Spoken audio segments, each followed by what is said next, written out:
Hey there, my name is Roosmarijn. Thank you again for watching for one of the videos of the Healer Academy.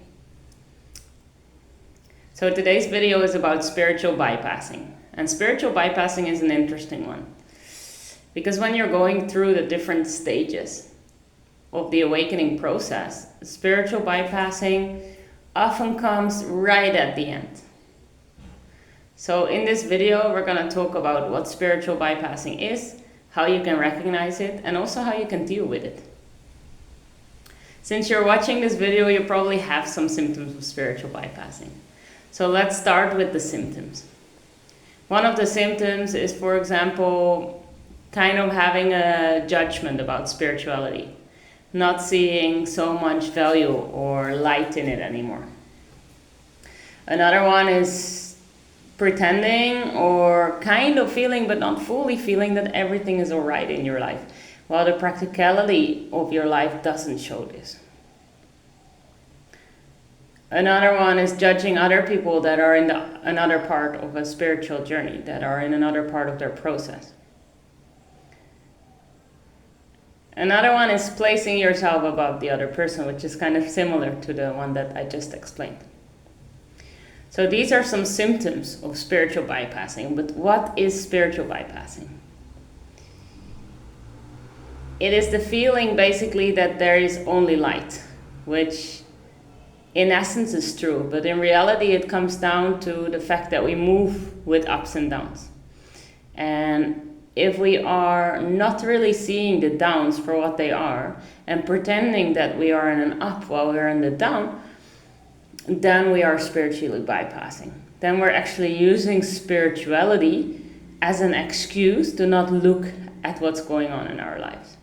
So not look at the actual issues that we're facing. So spiritual bypassing often comes at the end of awakening, because it is right when you have learned so much about the spiritual journey that you kind of feel enlightened. You kind of feel like you're reaching a phase of spiritual maturity. But real spiritual maturity is actually very different than spiritual bypassing. It is understanding that you will always be a student in life. It is understanding that we will always be a master in some departments and we will be learning in others. So it is allowing you to stay continuously open to what life has to offer, and also open to the other person in front of you, which might have another perspective than you. And even though you might not agree, this is exactly the beauty of meeting this other person.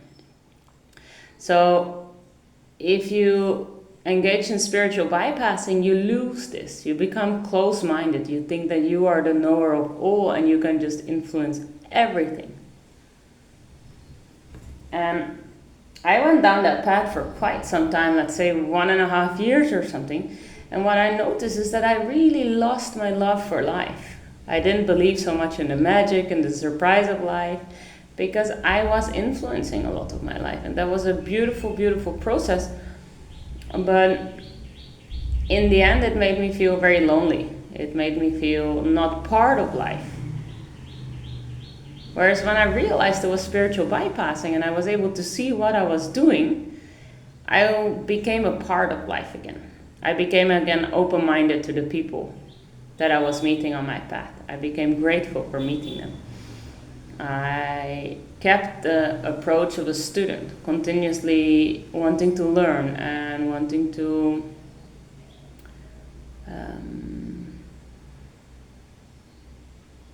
understand more about the other.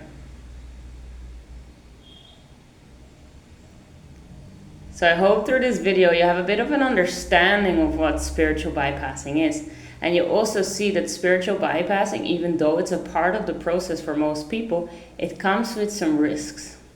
So it is good to realize that life does have ups and downs, and that we have to be honest to ourselves at all the point. When we're in a down, it's okay. We can embrace the down and we can still transform it in our mind into a positive setting. Like, hey, I'm learning something or I'm being challenged here. But that doesn't mean that we have to pretend it's any more beautiful than really is, because it sucks to be in a down, and it's just like that. But it is important to be in the downs in order to really fully enjoy the ups, and also understand later on why you were in that down, because usually a down or a lesson is there to show you something, to re-guide you, to reset your path. Let me know how spiritual bypassing has showed up in your life, whether you know this stage. And yeah, I'm looking much forward to hearing from you. Thanks for tuning in. Subscribe to my channel, and I'm sending you so much love.